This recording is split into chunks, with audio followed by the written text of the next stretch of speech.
Hi guys, I'm Catch Queen, and as you probably know, I'm a huge fan of women's professional wrestling, more precisely of the golden era, which I consider to have been the golden era of women's wrestling, the late 80s and the early 90s. That said, I do have quite a few favorites in the modern arena as well, and as you know, I already did a fan video about Jordan Grace, so that probably gives you a pretty good idea about the type of wrestler that I like.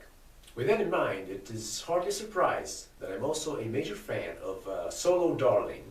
Now, Solo Darling is another little powerhouse. She's about 5'3" tall. She's quite a little package of dynamite, as she's full of muscles, and she looks quite capable of handling opponents much bigger than herself. As a matter of fact, that is exactly the reason why I like her so much. She regularly defeats opponents who are much bigger and apparently stronger than her, but she doesn't really care about odds. She just goes for those legs and catches them. Yeah, that's right. She carries several monikers, one of which is the Catcher of Legs. The other one is the Sugar Creature and the Archduke of the Apron. Obviously, all of them are quite fitting. I'm not really going to talk to you about how Solo Darling got started in wrestling and about how many matches she won and where she wrestled. Obviously, she wrestled for Ohio Valley Wrestling and for Shine, and she was trained by Lexi 5 among a bunch of others. Yeah, but that's information that you can find pretty much anywhere. Just run a search and one bit of information that is worthy of bringing up is that she used to tag team with Heidi Lovelace. Their tag team was called Buddy System, if I'm correct. And Heidi Lovelace is currently the WWE's Ruby Riott, so she's obviously made it to the big leagues, while Solo thus far has not. Another thing worth pointing out about Solo Darling is that she used to wrestle with a tail for a while, with a big fur tail, sort of looked like a little squirrel, with a little muscular wrestling squirrel. No doubt to the delight of furries all over the world. That said, Solo Darling's wrestling style is something I absolutely admire, as I already pointed it out.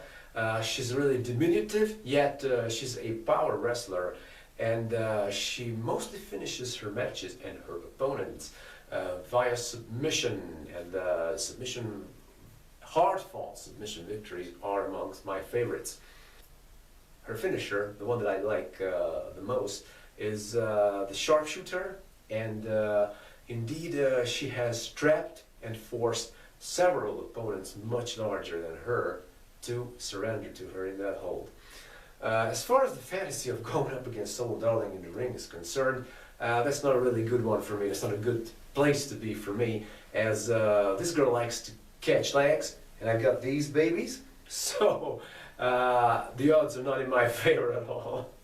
It would sort of be like getting the fly to wrestle the spider on a spider web.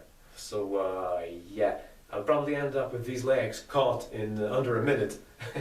So yeah, let's just forget about that and stick to watching Solo claim the scalps of much bigger, skilled professional wrestlers than her. Alright guys, so that's it for today. If you like the video, click that like button down there and stick around. I'm going to post more. Yeah, subscribe to the channel and check me out on various other social media channels. I'm on Instagram, I'm on Facebook, I'm on Flickr, and yeah, you name it. I'm even on Reddit, I believe. Alright guys, so that's it for today. See ya!